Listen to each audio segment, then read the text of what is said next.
What's up, guys? Welcome back to another edition of Talking Ball. Jack here with John. We're going to be doing a episode on the Los Angeles Lakers season in preview here. So, talking about their roster, their moves over this offseason, and what to expect heading into the 2016-17 season. So, John, let everyone know what they did this offseason, a little summary real quick, and then let's talk about the roster. Yeah, well, it was definitely a big offseason for the Los Angeles Lakers, one of the bigger offseasons they've had in recent years with acquiring a new head coach in Luke Walton. Right. And he was definitely the right man for the job in my mind, and he was probably the best young head coaching prospect out there after the work he did with the Golden State Warriors under Steve Kerr. And then in free agency, they made two really big financial moves that, interest-wise maybe weren't so great in acquiring Luol Deng and Timothy Mozgov. Who was the first signing of free agency, period. Right. Yes, definitely. And then Mozgov is now hurt. How severely is not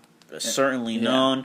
But Luol Deng is still there right now. And then, of course, with the second pick in the draft, they took Brandon Ingram, who, although maybe he didn't have the same potential as a Ben Simmons, he did fit the Los Angeles Lakers' current roster better than Simmons did. I would definitely agree with that. And then the second round, they went out and added Ivica Zubac, who looked pretty promising, I would say, in the summer league as a 7-foot center, could move his feet pretty well, score down low, and he blocked a few shots as well. Yeah, definitely.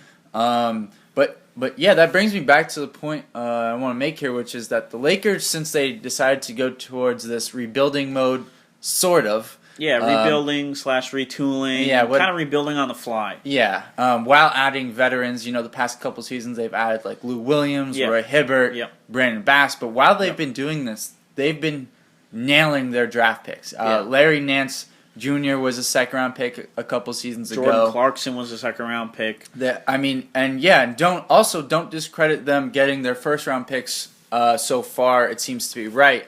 Even though D'Angelo Russell and Julius Randle haven't been perfect players, they've both showed a lot of promise, which is really what you'd hope for out of your top 5 picks. There's been so many guys throughout history who just come in and right away, they can't even play. They can't play. Yeah. And, Anthony Bennett is a great example and an unfortunate one of that. But, it happened and it was very recent. So don't discredit them getting their early round picks correct and setting themselves up for a nice, nucleus for the future. Yeah, definitely. And when you think about Julius Randle, the Lakers didn't pick, top 2, top 3 when they took Randle. So, getting a guy outside the top 3 who is a consistent player, sort of, but not, a cornerstone, I think that's okay. Right.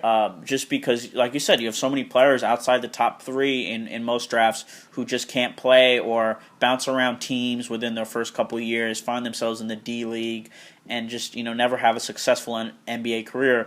And Randle, may wind up being a backup to Larry Nance if Nance continues to progress the way he has been. Right. But there's nothing wrong with that. Like you said, they've hit on Jordan Clarkson and Larry Nance in the second round, which is wonderful. Second-round players, if you get anything from them at all, is basically a bonus.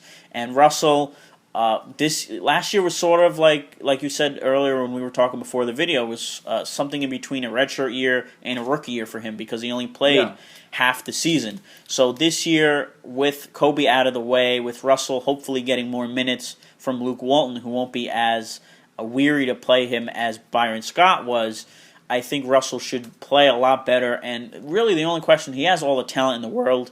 Can he be mature and handle the spotlight and be a star NBA player? Because he has that capability.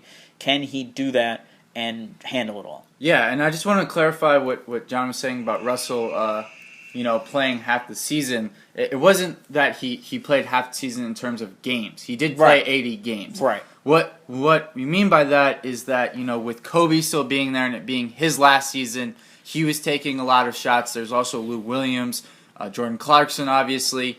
And, the reins weren't really given to Russell. Byron Scott he seemed to be in no man's land as a coach. He didn't really commit to a youth movement, and he was definitely very committed to Kobe, but he wasn't playing Kobe all that many minutes, and he knew the team wasn't going anywhere.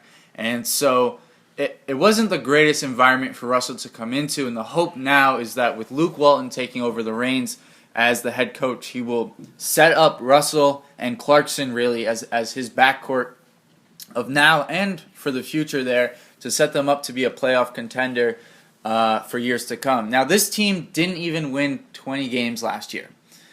So, the expectations are not very high. No. So, if you're a Lakers fan, I think a realistic win total would be about 30. Yeah. I think a 30 to 35 win season would be really good. Yep. Because it would just be showing that the Lakers are making progress with their young core and that this is a team that they can build around. And it'll give them a decent first-round pick that they can potentially add another rotational player. But to clarify that, it. though, if they do finish in that range, it is most likely going to convey then to the Sixers. Right. Because it's only, I believe, top 3 protected. Okay. So it is unlikely, but, there's always the lottery, so it depends on how those ping pong balls fall. Right. But I do think that it is almost more important for them to show progress than it is for them to get another top pick. Definitely. Even though this year's draft is supposed to be, a draft of star freshmen and a lot of talent, for this team, they already seem to have the young pieces. They need them to start developing now, honestly, and to show free agents, in the coming years that the Lakers are a destination city again. And, it is worth it for them to come here and play basketball. Yeah, and I'm glad you brought up the destination city thing because it's talked about every single offseason how, the Lakers are going to get Carmelo because they're the Lakers. But it hasn't been that way, and it won't be that way until they show that they have a young core that's successful and that's fun to play with. So right. The Lakers, Los Angeles is Los Angeles, but right now the Clippers are going to be the better destination for players who want to win right now and who want to build their careers and build their legacy. And the Lakers, it's going to take some time before they get marquee free agents. It probably won't be till another 2 or 3 years in my mind.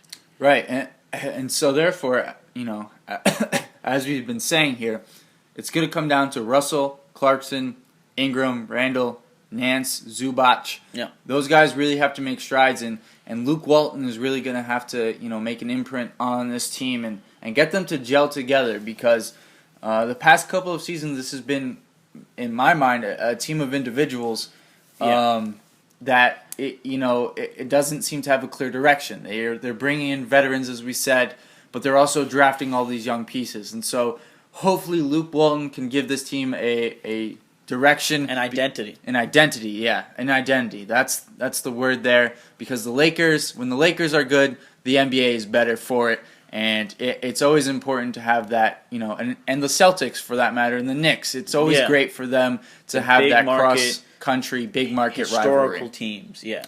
Yep. So, guys, that's what we think about the Lakers heading into the 2016-17 season. Let us know in the comments below if you think we're wrong or what you think the Lakers will be like this season. Thanks for listening.